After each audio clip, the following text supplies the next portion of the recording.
Hi friends, പുതിയൊരു വീഡിയോയിലേക്ക് ഏവർക്കും സ്വാഗതം. അപ്പം ഞാനിന്ന് നിൽക്കുന്നത് കൊല്ലം ജില്ലയിലാണ്. കൊല്ലം ജില്ലയിലെ മൺട്രോ തുരുത്തിൻ്റെ വിശേഷങ്ങളാണ്. ശിക്കാരി ബോട്ടിലാണ് ഇന്നത്തെ യാത്ര. അപ്പോൾ ശിക്കാരി ബോട്ടിലെ വിശേഷങ്ങളാണ് ഇന്ന് നിങ്ങളുമായി പങ്കു. നമ്മുടെ മൺട്രോ തുരുത്ത് എന്ന് പറഞ്ഞാൽ ചരിത്രത്തിൽ ഇടം പിടിച്ച സ്ഥലമാണ് മൺട്രോ തുരുത്ത്. ബ്രിട്ടീഷ് ജനറലായ മൺട്രോ സാഹിബ് അദ്ദേഹത്തിന്റെ ഓർമ്മയ്ക്കാണ് ഈ മൺട്രോ ഐലൻഡ് എന്ന് പേര് വന്നത്. നമുക്ക് 13 വാർഡാണ് ഈ മൺട്രോ ഐലൻഡിന്. അത് പഞ്ചായത്താണ്. 13 വാർഡിലെ ഒരു വാർഡ് ഒറ്റപ്പെട്ട് കിടക്കുകയാണ്. അത് പെരുങ്ങാലം എന്ന് പറയും. അത് ആ പെരുങ്ങാലത്ത് പോകണമെങ്കിൽ നമുക്ക് വെള്ളത്തിൽ കൂടെ എന്ന് പറഞ്ഞാൽ വള്ളത്തിൽ ബോട്ടിൽ ആശ്രയിച്ച് നമുക്ക് ആ ഐലൻഡിൽ പോകാൻ പറ്റും. അവിടെ ഒരു ഹയർ സെക്കൻഡറി സ്കൂളും ഉണ്ട്, 4 പള്ളിയുണ്ട്, ഒരു അമ്പലമുണ്ട്, 465 കുടുംബവും 4 സൈഡും വെള്ളത്താൽ ഒറ്റപ്പെട്ട് കിടക്കുന്ന ഒരു മൺട്രോ തുരുത്തിന്റെ ഒരു വാർഡാണ്. അത് പെരുങ്ങാലം എന്നാണ് അതിന്റെ പേര്. പിന്നെ ഈ ഐലൻഡിന്റെ പ്രത്യേകത എന്ന് പറഞ്ഞാൽ 4 വശവും വെള്ളമാണ്. അതിന്റെ തെക്ക് സൈഡ് കാഞ്ഞിരോട്ട് കായലിലാണ് നല്ല ഫ്രഷ് മീൻ കിട്ടുന്നത്. അതായത് ഈ ഐലൻഡിന്റെ കിഴക്കുവശം നമ്മുടെ പുത്തനാറ്, ഈ മൺട്രോ സാഹിബ് നിർമ്മിച്ച പുത്തനാറ്. ഈ മൺട്രോ ഐലൻഡിന്റെ വികസനത്തിന് വേണ്ടി പ്രയത്നിച്ചതാണ് മൺട്രോ സാഹിബ്. അതിന്റെ ഓർമ്മയ്ക്കാണ് അദ്ദേഹത്തിന്റെ പേര് നാമധേയത്തിൽ ഈ പഞ്ചായത്ത് വന്നത്.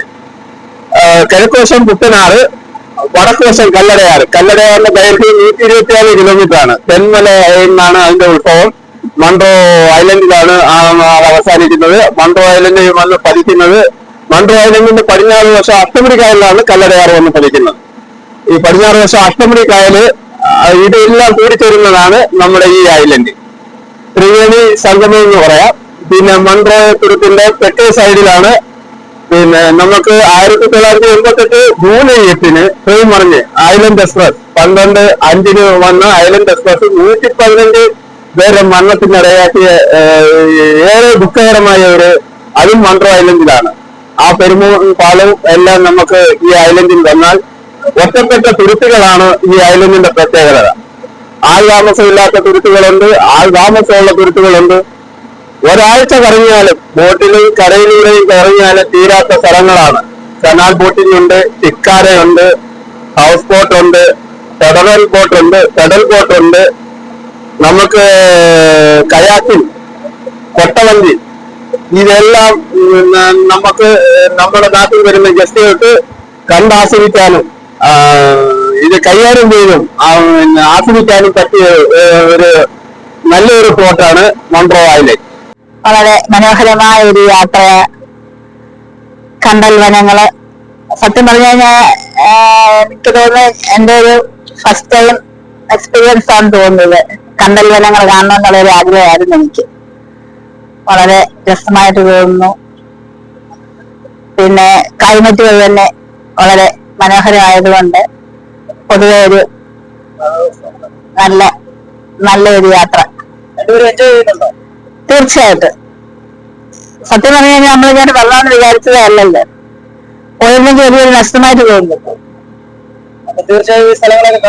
തീർച്ചയായും അടുത്ത പ്രാവശ്യം ഇപ്പൊ ഞങ്ങൾ ആള് കുറഞ്ഞു പോയി എന്നുള്ള ഒരു വിഷമം ഇപ്പൊ ഉണ്ട്. ഇനിയും ഇതിലും കൂടുതൽ ആളുകളുമായിട്ട് വരണമെന്നുള്ള ഒരു പ്രചോദനം ഇപ്പൊ ഉണ്ടായി. നമ്മുടെ കണ്ടൽക്കാട്ടിന് അകത്താണ് നമ്മൾ നിൽക്കുന്നത്. കണ്ടൽക്കാട്ടിൽ പ്രകൃതി സംരക്ഷിക്കുന്നത് എന്ന് പറഞ്ഞാൽ സുനാമി തടയുന്ന വൃക്ഷമാണിത്. തീരദേശ സംരക്ഷിത മരം എന്ന് പറഞ്ഞാൽ മണ്ണൊലിപ്പ് തടയാനും, പിന്നെ ഇതിന്റെ ഈ വേരുകൾ കണ്ടില്ലേ എല്ലാം വെള്ളത്തിലോട്ടാണ്. ഈ വേരിനകത്ത് നിന്ന് മത്സ്യങ്ങൾക്ക്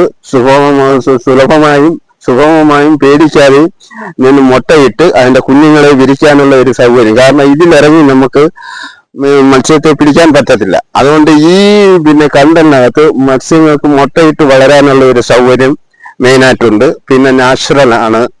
ഈ നാച്ചുറൽ ആയ കണ്ടലിനകത്താണ് ഇപ്പം നമ്മൾ നിൽക്കുന്നത്. ഈ കാണുന്നതെല്ലാം കണ്ടലിന്റെ ഓരോ 101 ഇനം കണ്ടലുകൾ ഉണ്ട് എന്നാണ് ഐതിഹ്യത്തിൽ പറയുന്നത്. ഓരോ സൈസ് കണ്ടലാണ് ഇത് എന്ന് പറയാൻ. ഇത് വളരുന്നതനുസരിച്ച് വേരുകളാണ് താഴോട്ട് വരുന്നത്. ഈ വേരുകൾ മണ്ണിൽ ചെന്ന് ഉറച്ചാണ് ഇതിന്റെ ബലം ഉണ്ടാകുന്നത്. അതാണ് സുനാമി തടയുക. സുനാമി എന്ന് പറയാൻ ഏറ്റവും ഡേഞ്ചർ ആയ ഒരു പ്രകൃതി ക്ഷോഭമാണ് സുനാമി. അതിനെ തടയുന്ന വൃക്ഷമാണിത്. ഇതിനകത്ത് നിന്ന് നല്ല അന്തരീക്ഷമാണ്. നല്ല നമുക്ക് എ സിക്കകത്ത് ആ കുളിർമ കൊണ്ടറിയണം. അതേപോലാണ് ഈ കണ്ടലിനകത്ത് നമ്മൾ വന്നിറങ്ങിയാൽ എല്ലാ സൗകര്യവും എൻജോയ് ചെയ്യാൻ, ഫോട്ടോസ് ആയാലും നമുക്ക് ഓർക്കാൻ, ഈ ഒരു ഗസ്റ്റ് വന്നാൽ നമ്മുടെ വീട്ടിൽ ചെന്നിട്ട് ഓർക്കാൻ ഈ കണ്ടലിൽ ഇറങ്ങി പിന്നെ ഫോട്ടോസൊക്കെ എടുത്ത് അതേ നമുക്ക് ഓർക്കാനുള്ളൂ. അത് മാത്രമല്ല നല്ല ശുദ്ധമായ വായു കിട്ടുന്നതും ഈ കണ്ടലിലാണ്. കണ്ടലിനെ കുറിച്ച് ഏറെ പറയാനുണ്ട്. എൻ്റെ പേര് ബിനു. എൻ്റെ ജോലി ശിക്കാര ബോട്ട് ഡ്രൈവറാണ്. എത്ര വർഷം കൊണ്ട്? ഒരു 10-15 വർഷത്തെ എക്സ്പീരിയൻസ് ഉണ്ട് എനിക്ക്. ഞാൻ ജങ്കാർ ഓടിച്ച് ജങ്കാറിൽ വർക്ക് ചെയ്ത് ജങ്കാറിൻ്റെ ഡ്രൈവറായിരുന്നു. ഞാനിപ്പോൾ ഈ മേഖലയിൽ ശിക്കാര ഹൗസ് ബോട്ട് ഇതിൻ്റെ എല്ലാം ഡ്രൈവറാണ്. നമ്മുടെ നാട്ടിൽ വരുന്ന ഗസ്റ്റുകൾക്ക് ബോട്ടിൻ്റെ എല്ലാ സഹായങ്ങളും എന്നിൽ നിന്നും ചെയ്തു കൊടുക്കുന്നതാണ്. നമ്മുടെ ഐലൻഡിൽ വരുന്നവരെ ഐലൻഡിൽ കൊണ്ടുപോയി സ്ഥലങ്ങളെല്ലാം കാണിച്ച് കണ്ടൽ ഗുഹ, ഒറ്റപ്പെട്ട തുരുത്തുകൾ, അത് ആൾ താമസമുള്ള തുരുത്തുകളുണ്ട്, ആൾ താമസമില്ലാത്ത തുരുത്തുകളുണ്ട്. ഇവിടെ എല്ലാം നമ്മുടെ ബോട്ടിൽ നമ്മുടെ ഗസ്റ്റുകളെ കൊണ്ടുപോയി സ്ഥലങ്ങളെല്ലാം കാണിച്ച് എൻജോയ് ചെയ്യിപ്പിച്ച് ഗസ്റ്റുകൾ